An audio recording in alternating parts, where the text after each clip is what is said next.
Estamos acá con Ignacio Autín, periodista y magíster en Relaciones Internacionales, actualmente viviendo en Tbilisi.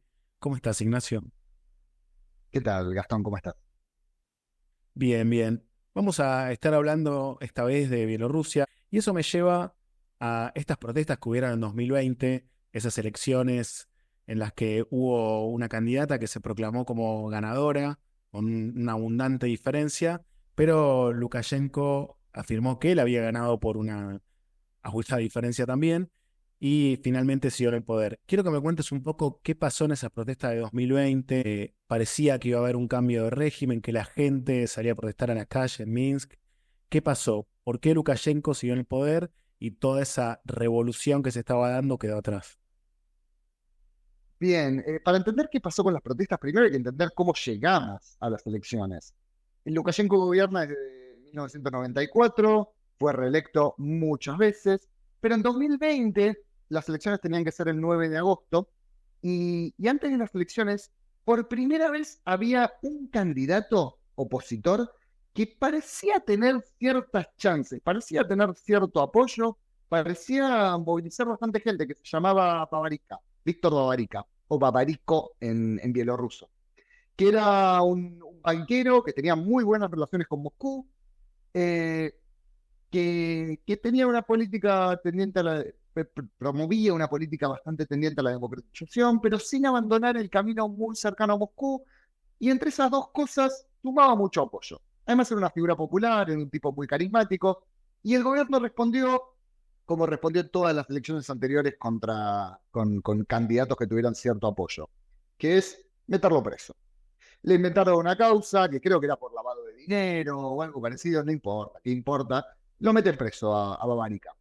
Al mismo tiempo había otros dos candidatos, Valery Chepkalo y Tikhanovsky. Chepkalo, antes de que lo metan preso, se exilia en Rusia y a Tikhanovsky, que era un blogger, lo meten preso también. Le inventan una causa y lo meten preso. Entonces, lo que hace la esposa de Tikhanovsky, Tikhanovskaya, Svetlana Tikhanovskaya, se junta con la esposa de Tsepkalo, que se llama Verónica Tsepkalo, y se junta no con la esposa, sino con la jefa de campaña de Víctor Babarika, que se llama María Kolesnikova. Se juntan estas tres mujeres y de alguna forma reemplazan a los tres hombres que originalmente iban a ser candidatos. Y yo creo que por una cuestión netamente machista, Lukashenko no le pareció importante. Estas tres mujeres no le parecieron importantes. Y estas tres mujeres, con Tijanovskaya a la cabeza, que fue la candidata presidencial, empezaron a convocar gente y llevaron adelante algunas de las convocatorias más grandes de la historia de Bielorrusia. Enorme la cantidad de gente que movilizaron. Realmente fue impresionante. Y es curioso porque las promesas de campaña de Tikhanovskaya eran tres promesas extremadamente simples. Después se dijo, Lukashenko dijo mil cosas, que pretendía destruir a Bielorrusia, que pretendía alejarse de Rusia, que pretendía unirse a la Unión Europea y destrozar el país, todas cosas, esas cosas que le gusta decir a Lukashenko. Pero ella siempre mantuvo tres promesas de campaña. Liberar presos políticos, incluyendo a su marido, muy importante, volver a la constitución del 94, es decir, la constitución anterior a Lukashenko, y llamar a elecciones. Punto. Punto. Una vez que se volviera atrás con la constitución, llamar a elecciones limpias, justas, con todos los candidatos que se quieran presentar. Así llegamos a las elecciones. En Bielorrusia no existen encuestas, opinión pública, no existe nada parecido, es independiente, con lo cual no sabemos cuánto apoyo real tenía Tijanovskaya, pero algunas encuestas internacionales, algunas encuestas externas daban a entender que iba a ganar y por mucha diferencia. Al final pasó lo que pasa siempre, que es que Lukashenko saca arriba del 80%, no me acuerdo cuánto sacó, era arriba del 80%, 82, 83%, y Tikhanovskaya menos del 10%. Qué mentira, todos sabemos que es mentira, es absolutamente mentira. Y alcanza para darse cuenta cuán mentira es, viendo lo que pasa exactamente después, inmediatamente después de esas elecciones. La misma noche del 9 de agosto de 2020, se empieza a movilizar gente, mucha gente, y eso siguió durante semanas. Muchísima gente apoyando a Tikhanovskaya. Y la respuesta del gobierno fue la misma respuesta que tiene siempre. Represión. Mandó a la policía especializada con los cascos, con los escudos. y, y mataron al menos 10 personas, hubo más de 10.000 denuncias de tortura, hubo más de 30.000 detenidos. Fue salvaje el nivel de represión, salvaje. Las imágenes dieron vuelta al mundo de cómo fajaban gente por todos lados, en la vereda, en la calle, cualquier persona, gente que pasaba caminando, gente que ni siquiera iba a protestar, a todo el mundo. Una represión realmente muy, muy violenta. En el marco de esa represión, Tijanovskaya se va del país, se va a Lituania y sigue ahí hasta el día de hoy diciendo que ella es la legítima presidenta. Verónica Tsepkalo se fue también y María Kolesnikova, la jefa de campaña de Babariko, que terminó siendo la jefa de campaña de Tijanovskaya, algunos meses después la intentaron echar del país y cuando la estaban intentando echar, ella rompió su pasaporte para que no la pudieran echar. A ver, la podían echar, pero quedaba en la frontera, ningún país la podía dejar entrar si no tiene pasaporte. Y la detienen y sigue detenida hasta el día de hoy. Entonces, ¿cómo permaneció en el poder Lukashenko? Como lo hizo siempre hasta ahora, con más y más y más represión. Así era más o menos el escenario hasta 2022, cuando la guerra en Ucrania, la invasión de Rusia a gran escala a Ucrania, cambia un poco el escenario y ahí Lukashenko empieza a depender cada vez más del apoyo ruso. Y yendo un poco al gobierno del exilio antes de volver a la guerra de Ucrania, tengo entendido que Bielorrusia tiene gobiernos en el exilio en diferentes formas desde la creación de la Unión Soviética, desde la primera República de Bielorrusia, que fue como un intento que duró unos meses, hasta estos días, y sigue teniendo un gobierno en el exilio. ¿Podés explicar un poco eso, qué fue lo que pasó?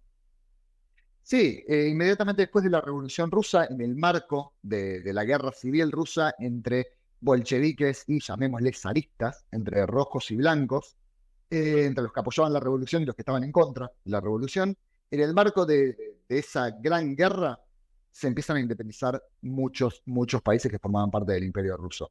Se independiza Ucrania, se independiza Georgia, Armenia, Azerbaiyán, se independiza Bielorrusia. eh, Finlandia se independiza un poquito antes, pero también tiene relación con esa época. Se independizan todos. Estonia, Lituania, Letonia, los tres, todos se independizan más o menos por la misma época, entre finales de 1917 y principios de 1918.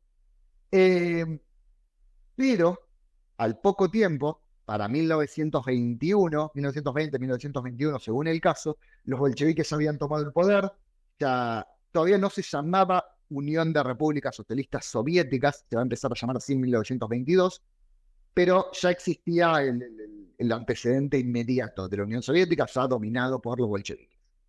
Eh, y lo que hacen una vez que ganan la guerra civil, es empezar a expandirse y a tratar de recuperar los territorios que se habían independizado. Eh, y enseguida pasan a controlar el este de Ucrania, pasan a controlar Bielorrusia, pasan a controlar el Cáucaso, Armenia, Azerbaiyán y Georgia.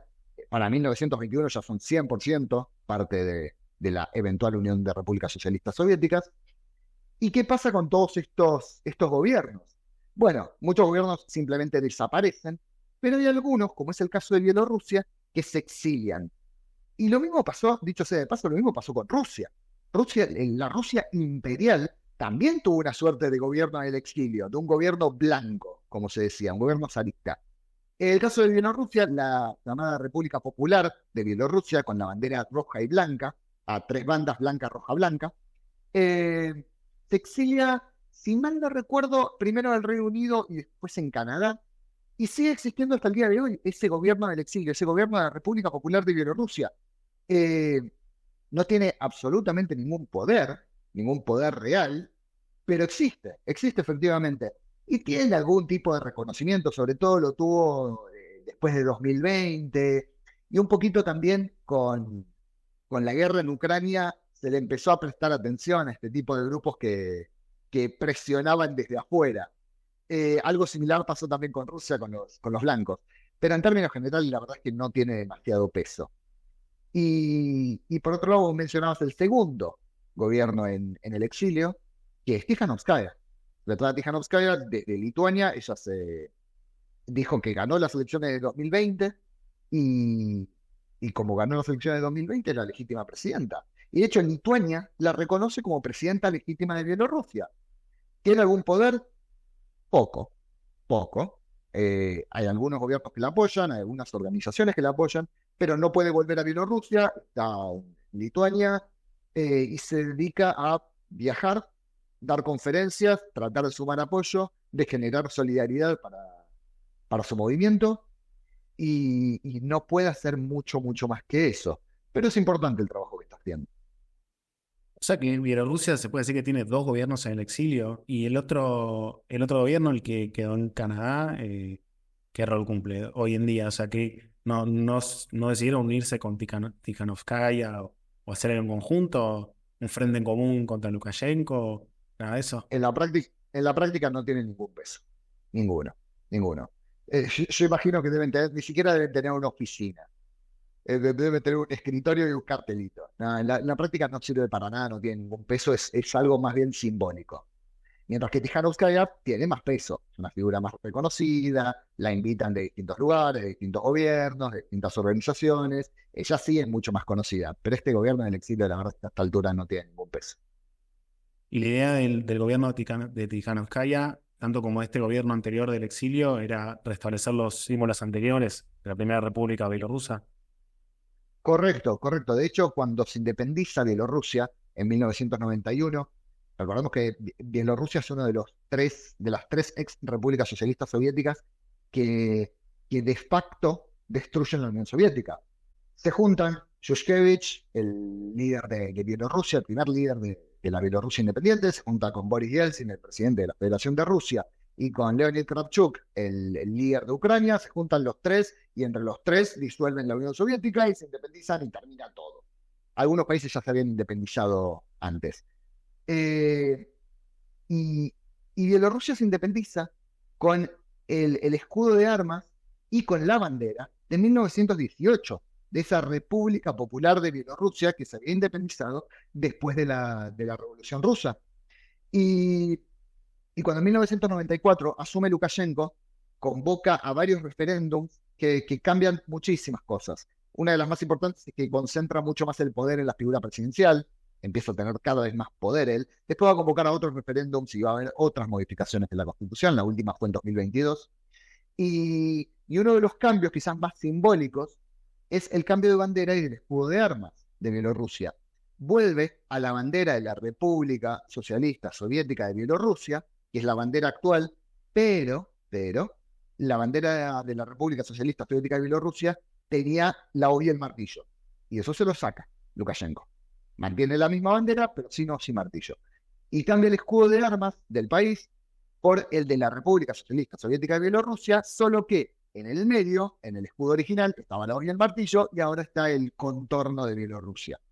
Por eso, cuando fueron las protestas de 2020, y básicamente cualquier protesta, cualquier manifestación, cualquier forma de oponerse a Lukashenko, incluye los colores rojos y blancos. No solo porque es una referencia a 1918, a aquella primera República de Bielorrusia independiente, sino también porque es una referencia a la Bielorrusia moderna, a la Bielorrusia de 1991, la Bielorrusia anterior a 1994, anterior a Lukashenko. Por eso es un símbolo muy importante. Ahora, volviendo a Ucrania, que ya lo habías mencionado en su momento, estamos en un momento quizás culmine en esta guerra en el que parece que Trump y Putin están negociando una paz con Ucrania, sin Ucrania, y que estaría todo dado para que si terminamos ahora la guerra sea con una concesión territorial muy grande de Ucrania y probablemente con algo que Putin podría llamar una gran victoria. ¿Crees que esto podría fortalecer a Lukashenko o no afecta mucho? Yo creo que en este momento, sobre todo después de 2020 y más aún después de 2022, todo lo que fortalezca a Rusia fortalece a Lukashenko. Eso me parece bastante claro. ¿Por qué? Porque hasta 2020, hasta esas elecciones que yo creo perdió Lukashenko y que necesitó de mucha represión para terminar con las protestas, hasta ese momento Lukashenko venía abriéndose de Rusia. Venía mirando cada vez más a la Unión Europea, no con la idea de formar parte de la Unión Europea, eso no va a pasar nunca, pero sí con la idea de mostrarse más independiente de Rusia, hacer ciertos negocios con la Unión Europea, abrirse un poco a otros mercados, dejar de ser tan dependiente de Rusia. Todo eso se cortó completamente en 2020 cuando Lukashenko lo fue a ver a Putin y básicamente le rogó un salvavidas.